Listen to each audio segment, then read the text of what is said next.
Bonjour, c'est Ursule encore. On est le 23 mars 2022. Alors, je viens sur la trompette ce matin encore et je viens proclamer le retour de notre Seigneur Jésus-Christ. Soyez tous bénis et que sa joie soit notre force en ce jour.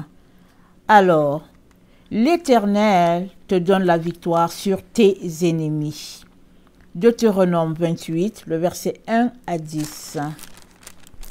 Si tu obéis à la voix de l'Éternel, ton Dieu, en observant et en mettant en pratique tous ses commandements que je te prescris aujourd'hui, l'Éternel, ton Dieu, te donnera la supériorité sur toutes les nations de la terre.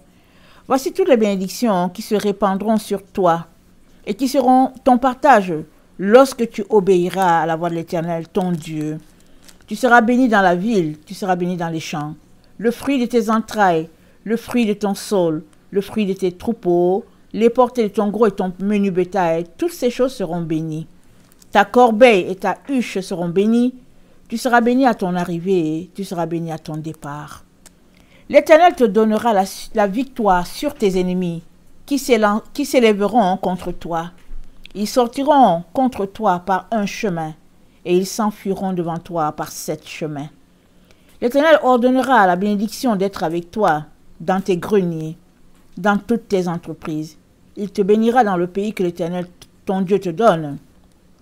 Tu seras pour l'Éternel un peuple saint, comme il te l'a juré lorsque tu observeras les commandements de l'Éternel, ton Dieu, et que tu marcheras dans ses voies.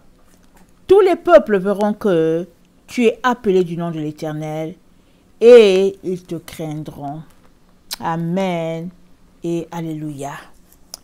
Alors, ça c'est la bénédiction que Dieu a donnée à Israël quand il les a fait partir du pays d'Égypte vers la terre promise. Et avant qu'ils entrent, il a quand même pris soin de leur donner tout ce qui sera, c'est-à-dire que tout ce qu'ils recevront, bénédiction ou malédiction, selon leur obéissance à la parole de Dieu. Alors, il leur a dit ce qui leur arrivera s'ils obéissaient à l'Éternel. Et s'ils ne lui obéissaient pas, il leur a aussi dit ce qui leur arrivera. Et aujourd'hui, en particulier, il parle de la victoire que tu auras sur tes ennemis. Alors, et les conditions sont toujours là, bien sûr, si tu marches devant l'Éternel. Mais si tu ne marches pas devant l'Éternel, l'ennemi peut avoir le dessus sur toi. Mais si tu marches devant l'Éternel, l'Éternel te dit qu'il te donnera la victoire sur tes ennemis. Ils s'élèveront contre toi. Ils sortiront contre toi par un chemin. Et l'Éternel dit, par 7 chemins, ils s'enfuiront devant toi. Pourquoi? Parce que ceux qui combattent pour toi sont plus nombreux. Peut-être que tu ne les vois pas, mais Dieu te garantit la victoire, parce que Dieu lui-même est avec toi. Dieu lui-même demeure en toi. Et puis même, on a ce verset-là qui dit que celui qui est en toi, il est plus fort que celui qui est dehors. Alors, on peut se demander, pourquoi est-ce qu'un enfant de Dieu peut avoir des ennemis? Mais c'est comme ça. Le méchant, il ne dort pas quand il voit l'enfant de Dieu. Il attaque toujours. C'est comme ça fait partie. Pourquoi? Parce que l'ennemi de nos âmes est sur la terre. Le diable est sur la terre et il est comme ça. Si on regarde un peu l'exemple de Job, et j'espère que vous avez compassion, on s'arrête, on se dit, mais comment quelque chose comme ça peut arriver à une personne? Comment est-ce possible? Le diable est venu, il a tout saccagé. Job a perdu ses enfants, il a perdu ses biens, il a tout perdu jusqu'à sa propre santé. La Bible dit qu'il se grattait comme avec un tesson, tellement son ulcère était vraiment douloureux et pénible. Mais le jour que Dieu a dit assez, Job a eu la victoire sur ses ennemis. Et finalement, ses soi-disant amis sont allés le voir pour qu'il prie pour eux afin que la colère de Dieu ne les frappe pas. Alors, la situation de Job, c'est sûr que ça lui est propre, mais tous nous passons par des épreuves. Tous. Et pourquoi est-ce que Dieu les permet? Il les permet pour nous épurer. Parce que la Bible dit que Jésus-Christ, il vient avec son vent en main. Alors, il vient avec son vent en main, il a son feu. Et son feu, c'est souvent les épreuves qu'il permet dans notre vie. Amen. Son feu, c'est souvent la croix que nous portons. Et ce n'est pas lui qui va t'envoyer, par exemple, un ulcère. Mais il sait que, comme tu es son enfant, si l'ennemi vient frapper, l'ennemi vient attaquer, il sait qu'il a mis en toi tout ce qu'il faut pour aller contre l'ennemi. Et puis, à un moment donné, tu vas voir, Dieu sera visible, il sera intense. Pas parce que, pendant que tu ne le vois pas, tu penses qu'il n'est pas là. Il est là. Il est juste là. Mais il ne se fait pas voir. Pourquoi? Il exerce tes mains au combat. C'est ça que la Bible dit. Dieu exerce nos mains au combat. Parce que nous sommes tous des combattants. Les enfants de Dieu, ils sont toujours gagnants, ils sont toujours victorieux dans ce par quoi ils passent. Et puis, tout un chacun, si tu es un être humain qui vit sur cette terre, tu auras des épreuves. Donc, enlève de ta vie que tu veux une vie sans épreuves, ça n'existe pas. Tu auras des épreuves et des épreuves. Mais Dieu te garantit la victoire. Amen. Il le dit. Alors, si on regarde le psaume 27, il nous dit ceci dans le psaume 27. Il dit, excusez-moi, je tourne ma page. L'Éternel est ma lumière et mon salut. De qui aurais-je crainte? L'Éternel est le soutien de ma vie. De qui aurais-je peur? Quand les méchants s'avancent contre moi pour dévorer ma chair, ce sont mes persécuteurs et mes ennemis qui chancellent et tombent. Si une guerre s'est levée contre moi, mon cœur n'aura aucune crainte. Si une guerre s'est levée contre moi, je serai malgré cela plein de confiance. Je demande à l'Éternel une chose que je désire ardemment. Je voudrais habiter toute ma vie dans la maison de l'Éternel, pour contempler la magnificence de l'Éternel et pour admirer son temple. Car il me protégera dans son tabernacle au jour du malheur. Il me cachera sous l'abri de sa tente. Il m'élèvera sur un rocher. Et déjà, ma tête s'élève sur mes ennemis qui m'entourent. J'offrirai des sacrifices dans sa tente au son de la trompette. Je chanterai, je célébrerai l'Éternel. Éternel, écoute ma voix, je t'invoque. Aie pitié de moi, exauce-moi. Donc, on n'est pas appelé à craindre les hommes. Le méchant veut se faire craindre, il veut se faire respecter, il vient pour un peu t'intimider. Mais le Seigneur te dit, il dit, comment c'est écrit? Ça dit, l'Éternel est le soutien de ma vie. De qui aurais-je peur? On ne peut pas avoir peur des êtres humains. On ne peut pas avoir peur. L'Éternel est avec toi. Celui qui est en toi, il est plus fort. Tu dois tout simplement bâtir ta propre confiance. Tu dois dépendre totalement de Dieu et laisser Dieu mener ton combat. Parce que quand le méchant se lève et qu'il veut t'écraser, il veut t'anéantir, c'est quoi?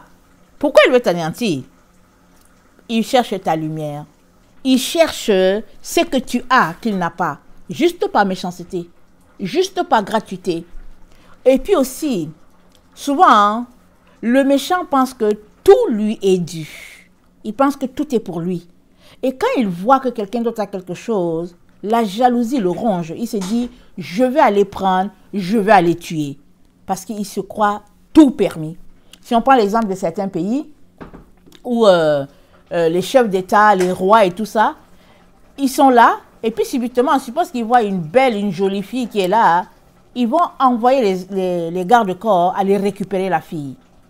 Ok, suppose que les parents ne veulent pas. Ils disent que mais non, on ne veut pas parce qu'ils savent déjà que ce monsieur-là, il a peut-être 4 ou 5 femmes. Ils savent par exemple que bon, c'est un président et puis on sait dans quoi il est versé et tout ça. Ah, on va lui dire seulement, si tu ne veux pas, toi-même tu sais ce qui va t'arriver. Non seulement ta fille, elle va se retrouver à l'endroit que le président veut, mais toi-même on va te tuer et puis ben voilà.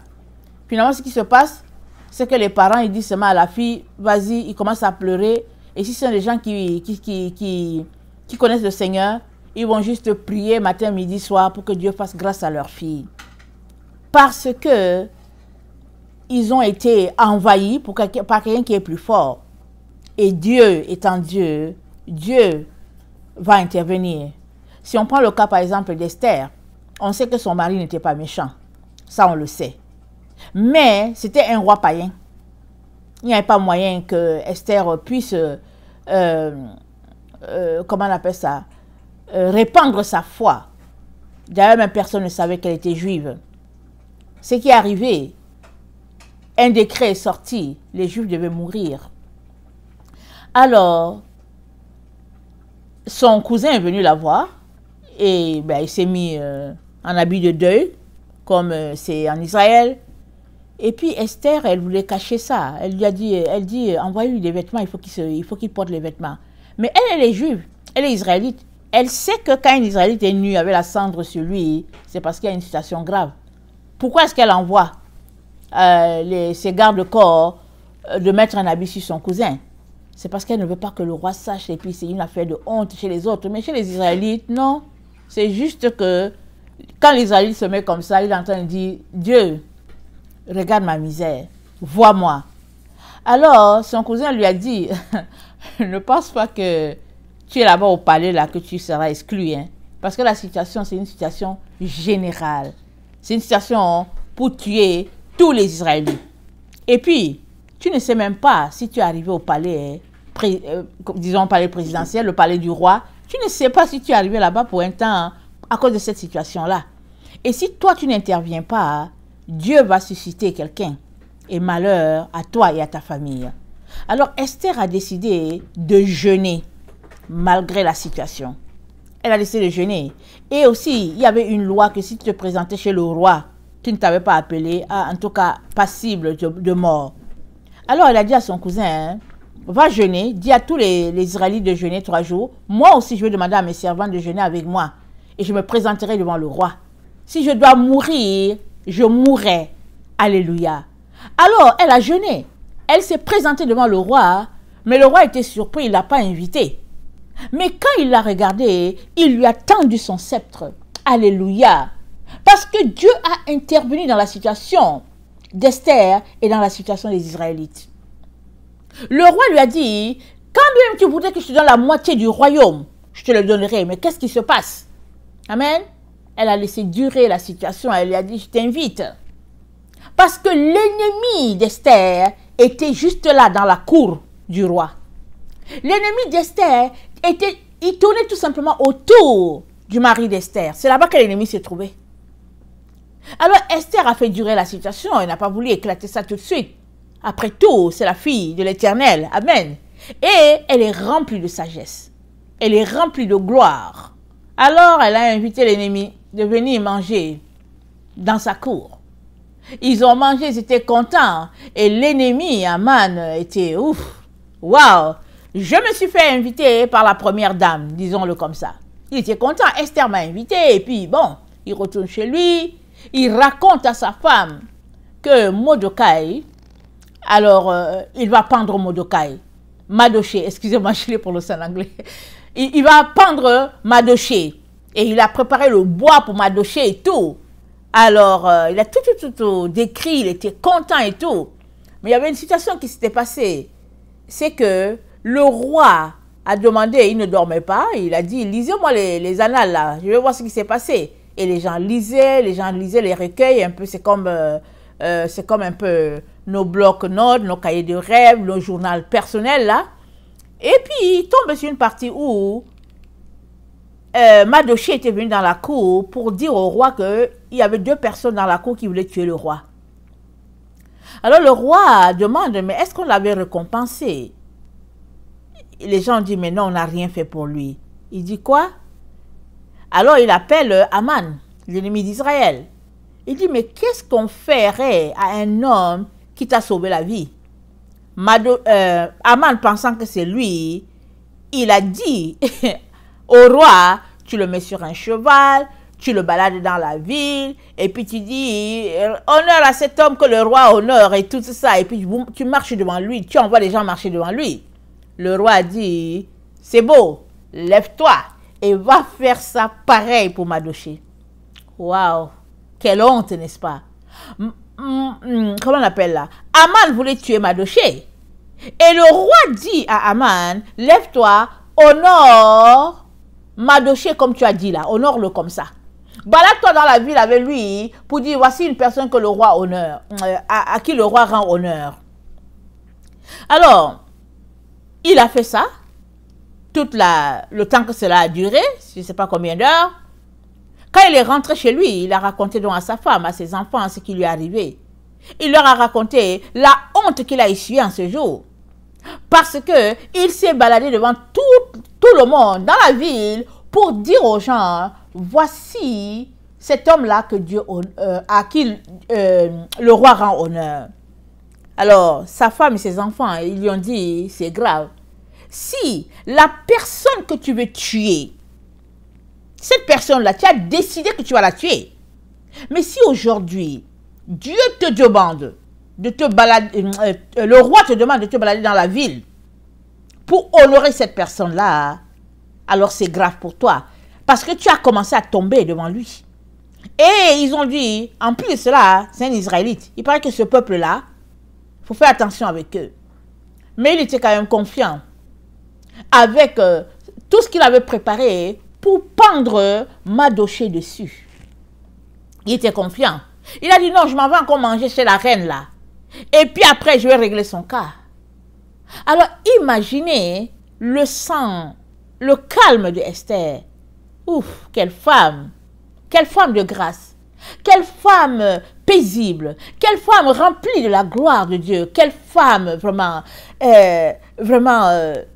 qui porte en elle l'Esprit de Dieu. Parce que donner à manger à ton ennemi est dans ta maison, tu sais que il a déjà signé qu'il va te tuer, mais tu lui donnes à manger, tu fais comme si de rien n'était, et puis waouh. Alors, deuxième jour il est venu, encore scénario, le roi dit alors, ma princesse, pourquoi est-ce que tu nous as invités? Alors cette fois elle a pris son courage, elle a dit, en tout cas, mon ennemi veut effacer mon nom de la terre avec le nom de mon peuple. Alors le roi, il est étonné, il s'est dit, mais quoi? Il est où ton ennemi? Elle dit, le voilà, c'est lui Aman. Il est là, juste là dans ma maison. Mais le roi n'en revenait pas. Lui, le roi, il avait pour conseiller l'ennemi de sa femme. L'ennemi, il ne savait pas qui était cette femme-là. Cette femme de grâce-là, il ne savait pas de quel peuple elle venait. Et le roi se baladait avec l'ennemi de sa femme. Finalement, le roi est sorti.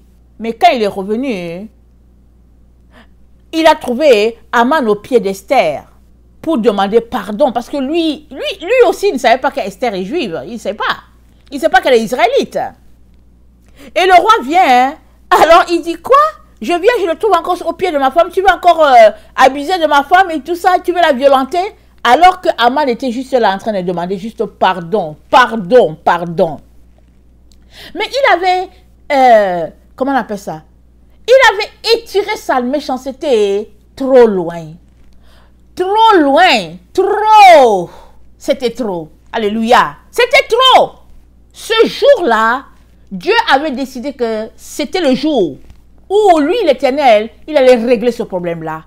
Et puis finalement, la situation, vous savez, Dieu est toujours dans toute situation. Il permet. Alors, ils sont allés manger chez Esther. C'est comme ça que l'ennemi d'Israël a été ôté de la terre. Un jour, il ne s'attendait pas. Lui, il partait juste manger chez la reine. C'est tout. Mais ce jour-là, Dieu avait dit, assez, c'est assez. Mais comme on ne pouvait pas révoquer le décret, alors je ne sais pas si c'est pareil sur la terre.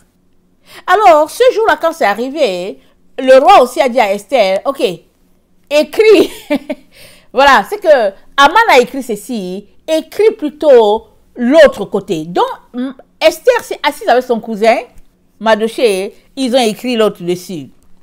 Finalement, quand le jour de la tuerie est arrivé, quand les ennemis d'Israël voulaient les tuer, c'est les Israélites qui les ont knock down ou bien knock out. En tout cas, Israël s'est défendu.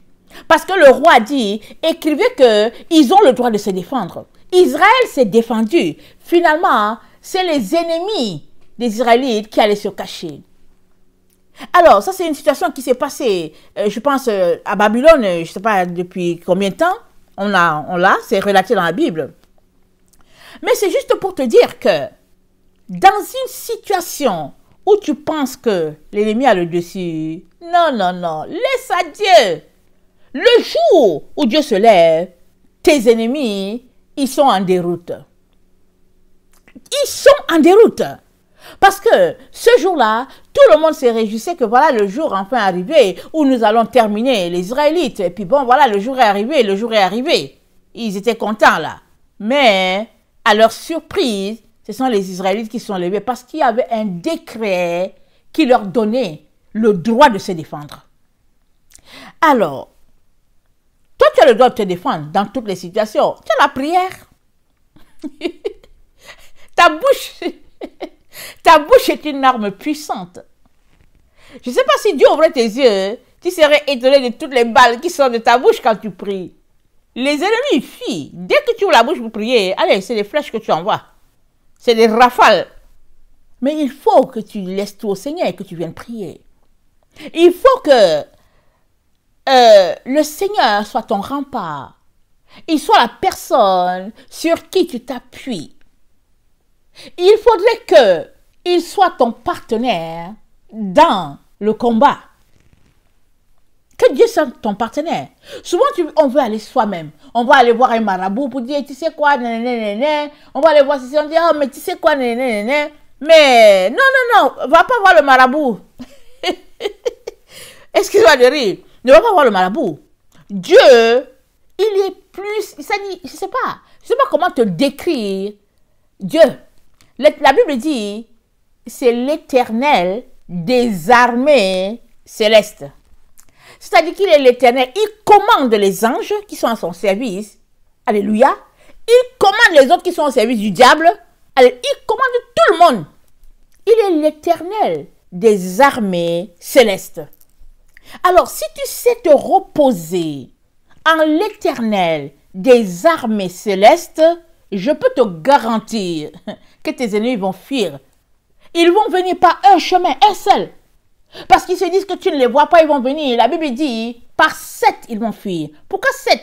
7, c'est le chiffre parfait de la sainteté. Le chiffre parfait de Dieu, ça sonne 7.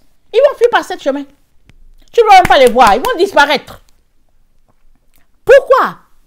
Parce que celui qui est en toi, non seulement il est plus fort, mais parce que les gens qui les poursuivent là, ils ne les voient pas.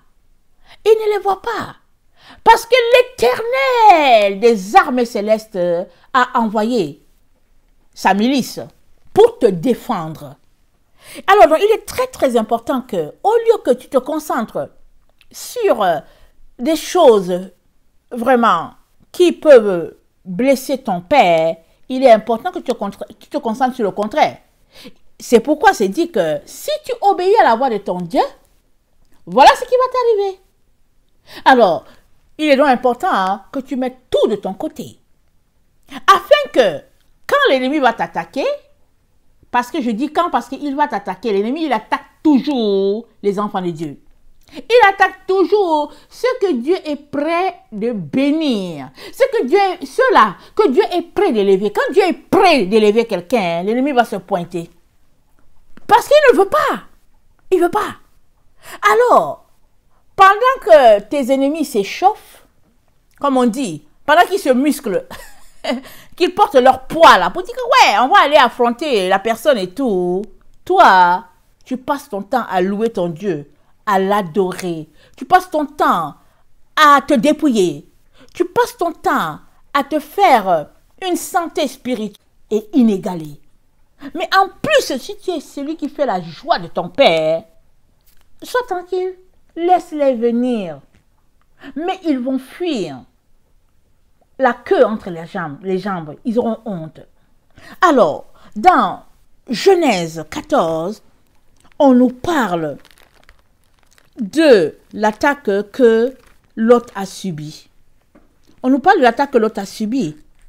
Et nous allons voir comment Dieu a été sa victoire.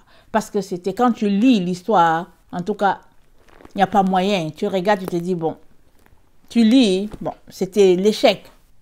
Mais, alléluia, Dieu n'avait pas donné son dernier mot. Dieu n'avait pas donné son dernier mot. Alors, on va regarder cela. C'est pour t'encourager, pour comprendre qu'il n'y a rien que tu dois craindre. Tu ne crains rien sur la terre. Un enfant de Dieu ne craint pas.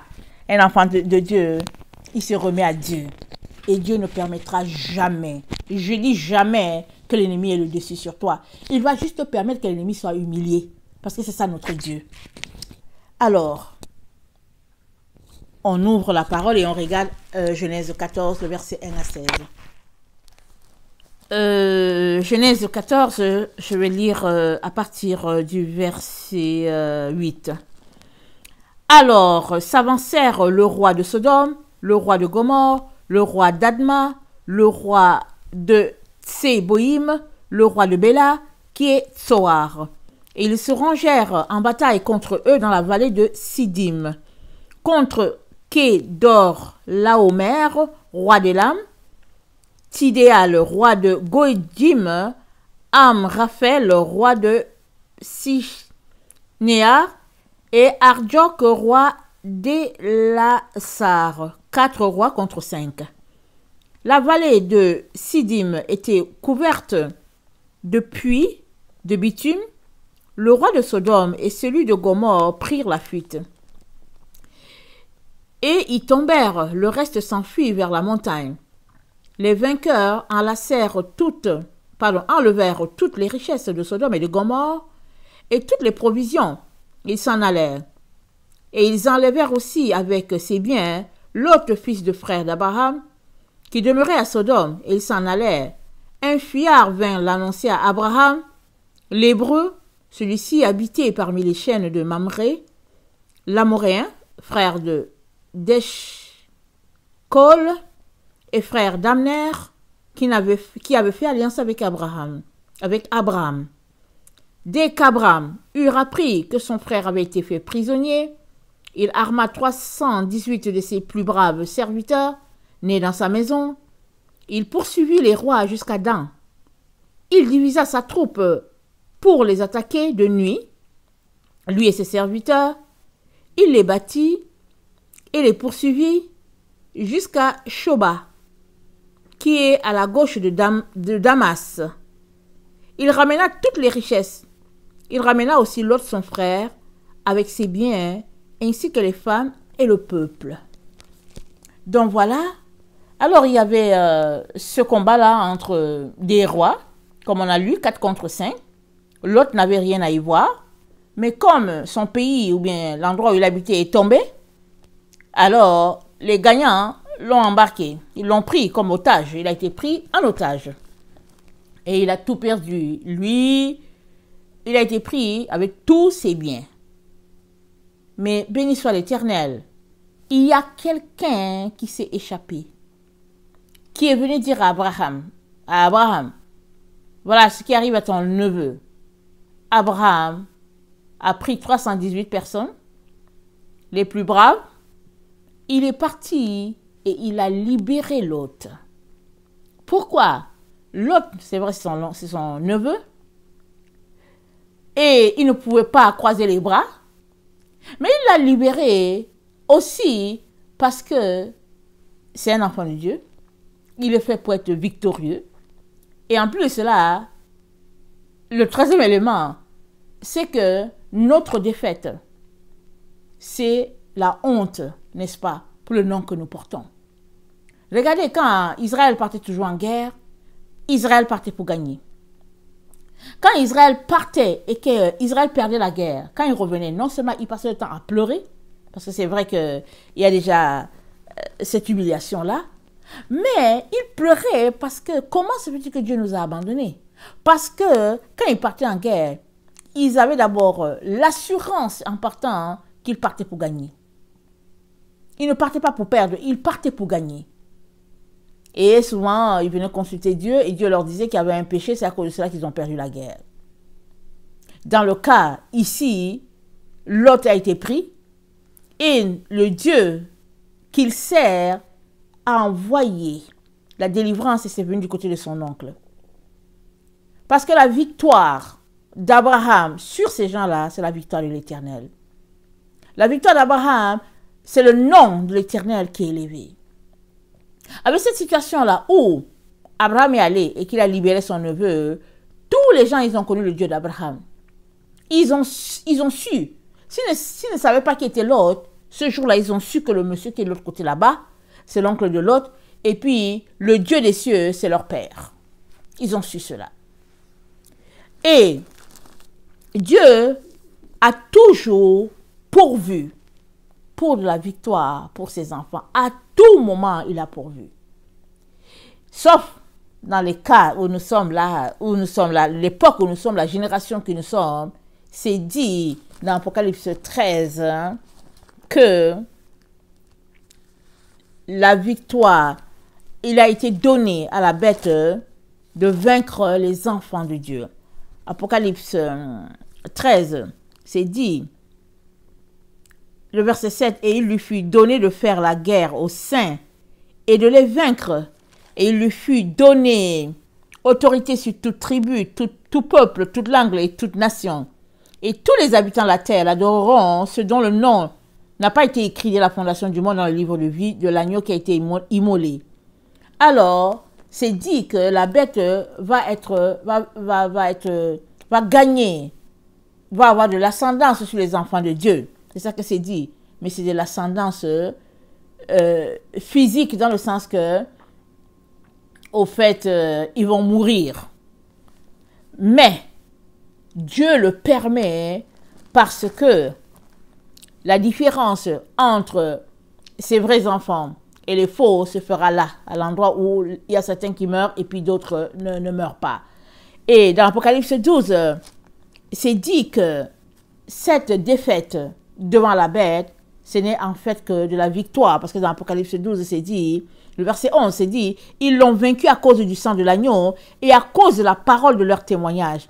Ils n'ont pas aimé leur vie jusqu'à craindre la mort. Voilà. Alors, ce n'est que dans cette situation-là. Parce que c'est une situation où Dieu est en train de séparer les brebis d'avec les boucs. Il est en train de séparer les mauvais grains des bons grains. Donc, il permet cela pour s'assurer que celui-ci, il m'aime vraiment, alors que l'autre n'est pas prêt à mourir pour moi. Alors, c'est une situation exceptionnelle. Si nous nous rappelons bien, dans cette situation de confrontation d'esprit de bien contre l'esprit de mal, si nous nous rappelons bien, quand Shadrach, Meshach et Abednego ont été jetés dans le feu ne les a pas brûlés. Mieux encore, il y avait une quatrième personne avec eux dedans. Et Dieu n'avait pas permis qu'ils brûlent dans le feu. Dieu n'avait pas permis que Daniel meure dans la fosse au lion. Parce que c'était la victoire de Dieu. La victoire du Dieu d'Israël contre le Dieu babylonien. Ouais, il est très très important de marcher devant Dieu. C'est-à-dire d'obéir à ses commandements, comme on a lu dans Deutéronome 28. De lui être obéissant, de lui être soumis. Et quand l'ennemi attaquera, je dis quand, parce qu'il attaque toujours les enfants de Dieu. Il n'aime pas voir les gens paisibles dans leur coin. Il faut qu'ils viennent attaquer. Et si tu marches devant Dieu, dans la paix, dans la tranquillité, louant ce Dieu, servant ce Dieu, quand l'ennemi attaquera, en tout cas, il fuira par 7 chemins. Parce qu'il va venir par un seul. Il va fuir par 7. Il se rendra compte que cette personne-là, son armée est trop forte. Elle est spéciale. Et c'est dit, l'Éternel te donnera la victoire sur tes ennemis qui s'élèveront contre toi. Ils sortiront contre toi par un seul chemin et ils s'enfuiront devant toi par 7 chemins. Lisons 1 Roi 29. C'est l'histoire de Salomon et puis ses frères. Alors, le roi David est parti et c'était le moment où Samuel devait avoir la royauté. Alors, ses frères ont commencé à lui faire... Attends, qu'est-ce que je raconte? Est-ce que c'est 1 Roi 29? Je ne sais pas pourquoi j'ai cette référence-là. On dirait que j'ai souvent de ces références où je me dis... Excusez-moi, attendez. Alors, c'est ça, c'est 1 Roi. C'est bizarre, je ne sais pas pourquoi j'ai mis 29. 29, c'est le verset. Ok, c'est le verset alors que c'est 1 Roi 2. Ah oui, mais c'est écrit. Ok, excusez-moi. Ok, 1 Roi 2, le verset 29. On annonça au roi Salomon que Joab était réfugié vers la tente de l'Éternel et qu'il était auprès de l'autel. Et Salomon envoya Benaja, fils de Jéhojada, en lui disant, va, frappe-le. Benaja arriva à la tente de l'Éternel et dit à Joab, sors, c'est le roi qui l'ordonne. Mais il répondit, non, je veux mourir ici. Benaja rapporta la chose au roi en disant, c'est ainsi qu'a parlé Joab, et c'est ainsi qu'il m'a répondu. Le roi dit à Benaja, fais comme il a dit, frappe-le et enterre-le. Tu ôteras ainsi de dessus moi et de dessus la maison de mon père le sang que Joab a répandu sans cause. L'Éternel fera retomber son sang sur sa tête, parce qu'il a frappé 2 hommes plus justes et meilleurs que lui, et les a tués par l'épée, sans que mon père David le sût. Abner, fils de Ner, chef de l'armée d'Israël, et Amasa, fils de Jéter, chef de l'armée de Juda. Donc voilà. Alors Joab avait tué ces 2 guerriers-là. Il avait tué Abner et il avait tué Jéter. Mais le roi David ne le savait pas. Peut-être que le roi David était déjà assez vieux, on ne sait pas. Mais les gens lui ont fait grâce de cela. Le roi David ne le savait pas. Mais comment est-ce que Salomon le savait? Je ne sais pas. Est-ce qu'il a été informé? Je ne sais pas. Mais toujours est-il que Joab faisait partie des gens qui étaient en opposition contre le roi Salomon. Il faisait partie de l'équipe qui a soutenu son frère. Attends, comment il s'appelle encore son frère? Son frère Adonijah, voilà. Joab était du côté d'Adonijah. Alors, le roi Salomon ne voulait pas faire répandre le sang. On connaît bien l'histoire. Mais la révolte était là. L'ennemi était en son sein. Le roi Salomon n'arrivait pas à décoller. Il était installé, mais les ennemis étaient toujours là. Les mêmes qui ont monté un coup. Parce que... je n'ai plus le nom de son frère là. Adonijah, voilà. Adonijah avait déjà formé son équipe, c'était déjà proclamé roi. Joab a été de son côté. Et puis là, maintenant que Salomon est roi, au lieu de se ranger, ils ne se rangent pas. Ils continuent de faire toujours leur coup là par derrière. Alors, le roi Salomon a décidé d'en finir avec eux. Mais, regardez bien. Joab avait déjà sur lui le sang de 2 personnes. Il n'était pas droit devant Dieu. Et il voulait continuer de répandre le sang. Et son jugement est venu là. Ce jour-là, son jugement est venu là. Au lieu de rester tranquille, d'être dans la repentance pour dire Seigneur, pardonne-moi, il osait encore entrer dans les situations vraiment, en tout cas les situations sales. Et le roi Salomon a dit, ok, puisque c'est ça qu'il veut, il n'a qu'à y aller. Surtout que il a sur lui le sang de 2 personnes. Salomon avait été appelé par Dieu pour faire l'œuvre. Et l'ennemi s'est infiltré. L'ennemi s'est mis vraiment dans ses pattes, comme on dit, pour l'empêcher d'avancer. Surtout que c'est le petit frère. Le papa n'étant plus là, alors, voilà, ça c'est le travail de Satan. Chaque fois que Dieu te demande quelque chose, il faut que Satan s'amène à quelque part parce qu'il sent la menace, il sent le danger. Donc il fait tout pour t'empêcher d'avancer. Maintenant, si tu marches main à main avec Dieu, tu vas avancer. Voilà pourquoi Salomon a eu la sagesse. La première fois, quand Adonijah allait se réfugier à l'autel, Samuel a eu compassion. Salomon a eu compassion. Salomon a eu compassion et s'est dit, certainement c'est mon grand frère. Et puis bon voilà, on ne se lève pas comme ça pour en finir avec les gens. Alors Salomon a dit, écoutez, accordez-lui cette grâce-là, surtout qu'il a attrapé l'autel. Parce que quand tu attrapes l'autel, les cornes de l'autel, c'était pour demander pardon. Mais c'était mal connaître Adonijah. Adonijah était animé d'un esprit contraire à l'esprit qui animait Salomon. Adonijah était animé de l'esprit de Satan lui-même. Alors, il a obtenu miséricorde pour sa première faute. Et cette fois-ci, il est venu commettre une deuxième. Il a demandé, en tout cas ce qu'il ne fallait pas demander. Cette fois-ci, Salomon a dit, trop c'est trop. Il fallait que Salomon avance avec l'œuvre de Dieu. Et la seule manière pour lui d'avancer, c'était d'en finir avec l'ennemi. Parce que tu ne peux pas avancer selon Dieu en te compromettant. Si tu ouvres une brèche à l'ennemi, il va entrer pleinement, il va s'aimer tout le désordre parce qu'il veut empêcher l'œuvre de Dieu. Alors, Dieu a accordé la sagesse à Salomon pour pouvoir régler ce problème-là. Mais Dieu a accordé la sagesse à tout enfant de Dieu qui veut marcher selon la vérité, selon la lumière. Alors, sache que si Dieu t'a appelé, il y aura toujours quelqu'un que Satan va utiliser pour venir te mettre les bâtons dans les roues. Parce que tu es une menace pour le monde des ténèbres. Alors, il faut que Satan vienne. Maintenant, si tu marches clopin, Satan va t'avoir.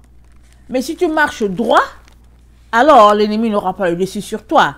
Tel que c'est dit dans le psaume 91, c'est dit dans le verset 7, que 1000 tombent à ton côté et 10 000 à ta droite. Tu ne seras pas atteint, de tes yeux seulement tu regarderas et tu verras la rétribution des méchants. Mais qui rétribue les méchants? C'est Dieu qui va rétribuer le méchant. Alors il peut utiliser tes mains, il peut utiliser quelqu'un d'autre, mais Dieu, il rétribue tout un chacun. Comme dans le cas de Lot, la rétribution de l'Éternel est venue par les mains d'Abraham. C'est Abraham qui est venu à la rescousse. Alors que dans le cas de Salomon, c'est lui-même qui a exercé le jugement de la part de l'Éternel. Donc Dieu est notre refuge. Il est ton refuge. Tant et aussi longtemps que tu marches avec lui, il est ton refuge. Le psaume 118, le verset 4, nous dit ceci. Ça dit ceci. Que ceux qui craignent l'Éternel disent, car sa miséricorde durera toujours. Du sein de la détresse, j'ai invoqué l'Éternel. L'Éternel m'a exaucé, m'a mis au large. L'Éternel est pour moi, je ne crains rien. Que peuvent me faire des hommes? L'Éternel est mon secours. Je me réjouis à la vue de mes ennemis. Mieux vaut chercher un refuge en l'Éternel que de se confier à l'homme. Mieux vaut chercher un refuge en l'Éternel que de se confier aux grands. Toutes les nations m'environnaient. Au nom de l'Éternel, je les taille en pièces. Elles m'environnaient, m'enveloppaient. Au nom de l'Éternel, je les taille en pièces. Elles m'environnaient comme des abeilles. Elles s'éteignent comme un feu d'épines. Au nom de l'Éternel, je les taille en pièces. Tu me poussais à me faire tomber, mais l'Éternel m'a secouru. L'Éternel est ma force et le sujet de mes louanges. C'est lui qui m'a sauvé. Des cris de triomphe et de salut s'élèvent dans les tentes des justes. La droite de l'Éternel manifeste sa puissance. La droite de l'Éternel est élevée. La droite de l'Éternel manifeste sa puissance. Je ne mourrai pas, je vivrai, et je raconterai les œuvres de l'Éternel. Amen. Je ne mourrai pas, je vivrai, et je raconterai les œuvres de l'Éternel. Parce que quand l'ennemi vient, il vient pour t'éliminer. Il n'aime pas te voir. Il n'aime pas voir la gloire de Dieu en toi. Il n'aime pas voir la lumière de Dieu en toi. La jalousie fait qu'il veut t'éliminer. Mais il est très important que tu saches que celui qui est avec toi, il est plus grand que l'ennemi qui s'amène. Et Dieu n'a pas dit son dernier mot. Alors, l'ennemi ne peut pas avoir le dessus sur toi. Tu dois juste être confiant en l'Éternel, déclarer les paroles de l'Éternel et puis continuer de louer ton Dieu. La Bible nous dit que quand les ennemis de Daniel sont venus et qu'ils ont voulu en finir avec lui, c'est dit que 3 fois par jour, Daniel ouvrait sa fenêtre, il priait, il regardait direction Jérusalem. Il faisait comme il faisait avant. C'est-à-dire, il ne s'est pas occupé de toutes leurs histoires, c'était de la distraction pour lui. Parce qu'il faisait le tapage pour empêcher Daniel d'adorer son Dieu. Mais Daniel a continué de faire ce qu'il faisait avant. Alléluia. Alléluia. Parce que l'ennemi se sent menacé. Quand il voit la gloire de Dieu quelque part, quand il voit la présence de Dieu quelque part, quand il voit la lumière de Dieu, quand il voit Dieu en train de faire des exploits, l'ennemi est dérangé. Alors il va s'aimer la zizanie, il va envoyer des abeilles, il va envoyer ceci, cela. Mais il est très important que tu restes centré, que tu gardes ton focus sur ce que Dieu est en train de faire avec toi en ce moment. Tu vas garder ton focus, ne pas te laisser distraire, parce que c'est la distraction. Amen. Le psaume 27. Le psaume 27.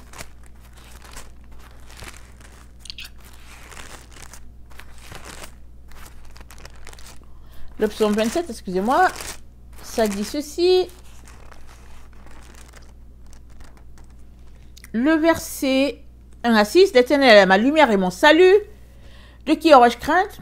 L'Éternel est le soutien de ma vie. De qui aurais-je peur? Quand les méchants s'avancent contre moi pour dévorer ma chair, ce sont mes persécuteurs et mes ennemis qui chancellent et tombent. C'est eux qui tombent. Ce n'est pas toi. C'est eux qui tombent. Quand ils viennent te persécuter, quand ils viennent contre toi, c'est eux qui tombent. Ce n'est pas toi. Mais si tu ne le sais pas, si tu ne sais pas que Dieu a garanti ta victoire, alors quand tu vas les voir, tu vas paniquer. Tu vas dire, oh, mais qu'est-ce que je veux faire? Et puis bon, voilà. Mais non, sois calme. Qu'est-ce que tu as fait? Tu n'as rien fait. Tu adores seulement ton Dieu. Tu es sur la terre pour faire l'œuvre de ton Dieu. C'est l'ennemi qui est mécontent de te voir sur la terre. C'est l'ennemi qui pense qu'il a le droit sur toi. C'est lui qui pense qu'au fait, il est le maître. Et il décide de t'éliminer. Il envoie ses agents pour te tuer, tout ça. Mais ne t'occupe pas. Dieu est avec toi. Et si Dieu est pour toi, alléluia, qui sera contre toi? Alors, qui? Tu es sur la terre pour accomplir la volonté de Dieu. Tu n'es pas là pour accomplir ta volonté ou bien la volonté de quelqu'un d'autre. Et nous sommes sur la terre en cheminement. On ne naît pas tous, vous savez, enfants de Dieu. Hein? On devient enfants de Dieu.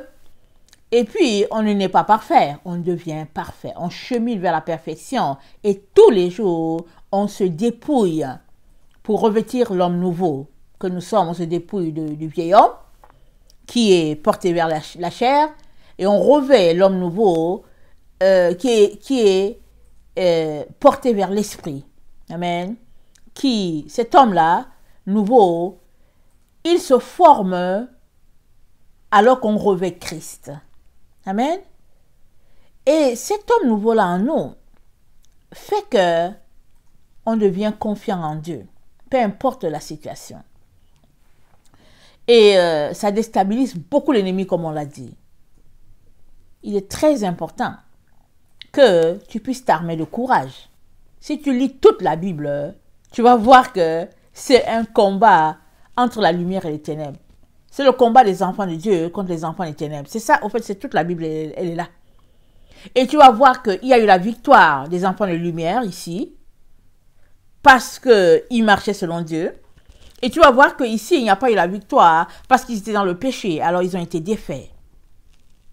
Et quand ils sont retournés à Dieu, leur vie a repris encore normal et ils avaient encore la victoire. Tout cela pour te dire que enlève de ta vie l'idée que il n'y aura pas de combat, il n'y aura pas d'épreuve. Souvent, les personnes qui vont te mettre les bâtons dans les roues, ce sont même les personnes avec qui tu manges, avec qui tu sympathises, avec qui tu es proche. Mais il ne faut pas t'occuper de ça. Il faut faire l'œuvre pour laquelle tu es là. C'est ça le plus important. Alors, si tu dois faire l'œuvre pour laquelle tu es là, Dieu te dit que la victoire, il te l'a accordée. Tu auras la victoire sur tes ennemis. Tant et aussi longtemps que tu marcheras avec l'Éternel, tu auras la victoire sur tes ennemis. Rappelle-toi, Josué, il a remplacé Moïse. Et Josué partait pour la conquête de Jéricho, si j'ai bonne mémoire, c'est Jéricho. Ils ont été défaits. Ils sont rentrés la tête basse. Ils ont pleuré, ils ne comprenaient rien. Comment se fait-il qu'ils ont été défaits, ils ne comprenaient pas? Ils ont dit, mais ce n'est pas possible. Je ne sais pas si c'est la victoire de Achaï ou bien de Jéricho, je ne me rappelle pas exactement. Hein. Mais ils ont été défaits.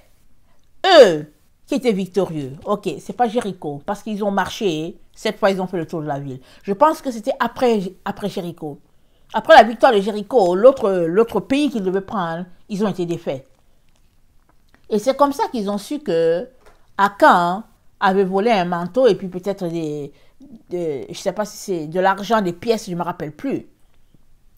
Et ce n'est que quand le mal a été ôté du milieu d'eux que Israël a encore pu conquérir ces territoires, quand Israël a encore pu avoir la victoire sur ses ennemis.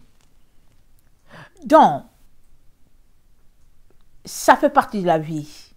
Tant et aussi longtemps que nous sommes dans ce corps-là, mortel, tant et aussi longtemps, on aura des combats. Et jusqu'à ce que nous rentrons à la maison. Et les autres qui nous ont précédés, qui sont partis, qui sont déjà dans la gloire, ils sont devenus comme des anges. Il y en a qui reviennent souvent combattre aux enfants, aux côtés des enfants de Dieu qui sont sur la terre. Il y en a beaucoup, beaucoup qui reviennent. Et puis eux, ils sont dans une autre dimension, n'est-ce pas? Mais pour toi qui es dans la chair, tu as besoin de te dépouiller à tous les jours. Tu as besoin de laisser aller le monde, la chair. Parce que la chair, c'est Satan. C'est les valeurs de Satan. Parce que Satan, c'est le matériel. Il nous pousse, Satan nous conforte dans le matériel. Mais Dieu nous appelle à aller plus haut dans le spirituel. Et ça demande que tu puisses te dépouiller du matériel pour pouvoir revêtir le spirituel. Ça demande que tu passes ta vie à te repentir, à te débarrasser de tout ce qui est ténèbres. Et c'est une vie de renoncement, renoncement. Une vie de confiance, une vie de dépendance. Amen. Alors, l'Éternel te donnera la victoire sur tes ennemis si c'est comme ça que tu marches. Et il te l'a déjà accordé. À toi d'aller chercher ce qui est à toi, au lieu de laisser l'ennemi gruger dans ton camp et puis te défaire. Que le nom de notre Dieu soit béni. Je vous aime beaucoup et Dieu davantage. Maranatha, Jésus revient. Amen et amen, soyez bénis. Alléluia.